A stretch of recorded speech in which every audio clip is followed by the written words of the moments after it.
Bonjour à tous, je m'appelle Maël, bon, vous me connaissez. Et aujourd'hui, je vais essayer de vous expliquer les vecteurs. Donc en mathématiques, les vecteurs, en fait, c'est un mouvement.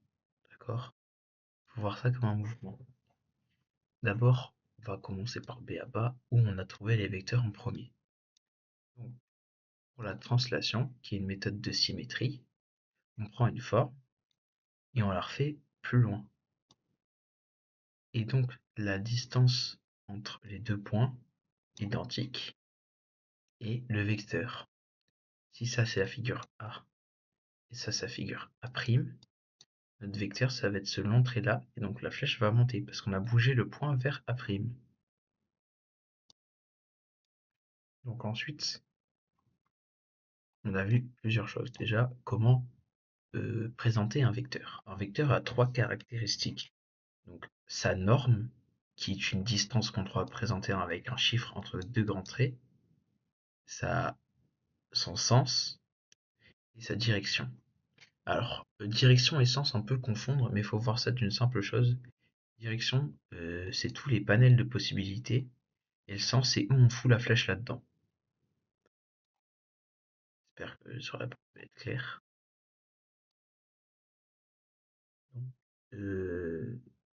je réfléchis un peu à ce que je pourrais vous présenter, parce que je n'ai pas trop d'idées. Il y a quoi?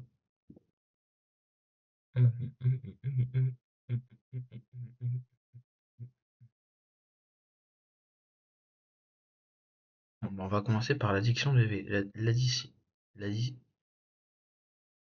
l'addition des vecteurs. Excusez-moi. Donc, on va utiliser les présentations de Madame Belloula. Donc là, on va avoir notre vecteur qu'on va appeler A, et là, on va avoir le vecteur qu'on va appeler B. Si jamais je veux additionner A plus B, je prends la fin du premier. Attendez.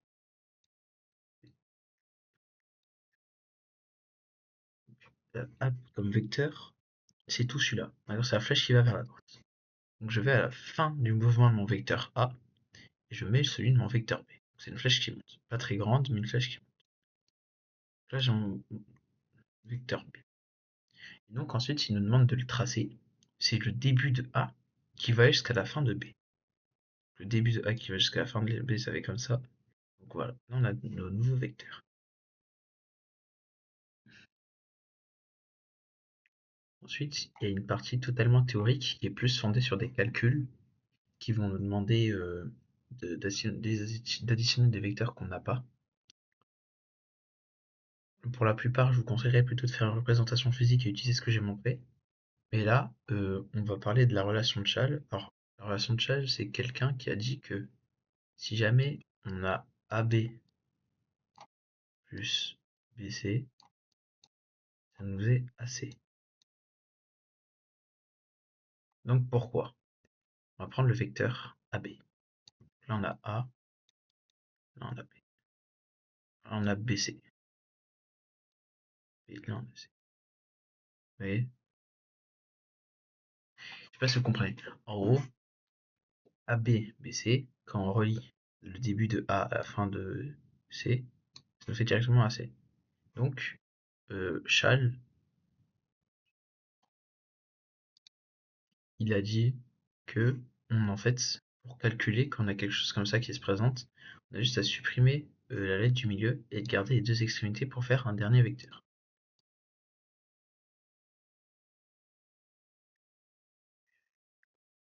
Présent.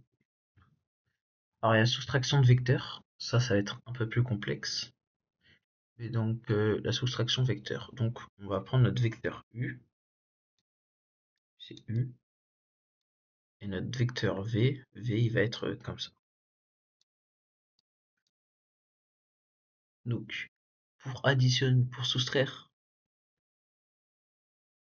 V à U, donc U moins V, vu qu'en soi, en théorie, soustraire un vecteur, on ne l'a pas appris, on nous demande d'additionner l'inverse. Donc, on va faire le vecteur U plus le vecteur inverse de V, donc le vecteur moins V. En fait, le vecteur moins V, c'est celui-là le vecteur V. Vecteur moins V, c'est celui qui annule. Donc il faut voir la chose de... On a le vecteur V qui nous permet d'aller de 2 cases à gauche. Et nous, on cherche à trouver celui qui annule l'action d'aller de 2 cases à gauche, c'est d'aller à 2 cases opposées, donc 2 cases à droite. Ce qui fait que notre vecteur V,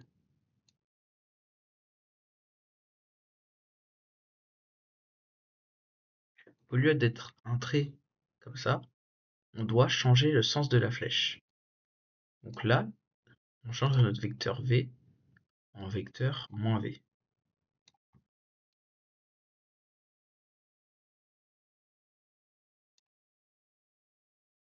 Et donc ensuite, pour additionner les vecteurs, on met U plus moins V, ce qui fait qu'on va partir à la fin du vecteur U et ajouter moins V. Et voilà, on a créé un nouveau vecteur. Alors, vous verrez peut-être que la différence entre juste mettre une seule lettre ou deux, c'est que ça dépend de pas grand-chose. Une seule lettre, c'est quand on nomme le segment, U, et par exemple pour un triangle, il faut qu'on nomme le début et la fin. Enfin, triangle, on nomme A, B, et c'est ouais, le AB, le début c'est A, la fin c'est B, alors que U c'est juste la partie, le total. Alors aussi, on a vu une loi qui disait que n'importe quel vecteur collinaire, donc collinaire, on va dire que ça c'est deux vecteurs collinaires. Collinaire, c'est un mot bien compliqué pour dire parallèle, sauf qu'on peut pas dire parallèle pour des vecteurs, parce que c'est un mouvement en vecteur. Donc c'est un peu compliqué, parce que quand on dit collinaire. Chaque vecteur collinaire est multipliable. C'est-à-dire que là on va avoir U, on va avoir K. U fois un nombre, on va dire X ici, est égal à K. Et donc, suite à ça, on a appris deux choses. Si X est positif, ça veut dire que U a la même norme. Non, justement. Il a la même direction, on met direct, et le même sens. Par contre, si le X est négatif, ça garde que la même direction. Et là, ça va être très opposé. C'est-à-dire que si on fait U fois X est égal à K, il y a un monde où en fait K, on doit le représenter comme ça. Là, c'est la partie où K est positif, là, c'est la partie où K est négatif. Parce qu'il y a deux possibilités en mathématiques. Voilà. Essayez de penser à tout ce qui pourrait vous tomber dessus.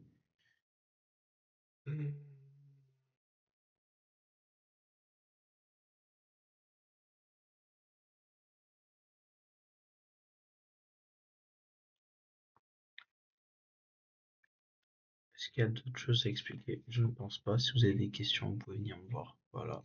C'était Maël. Merci, merci.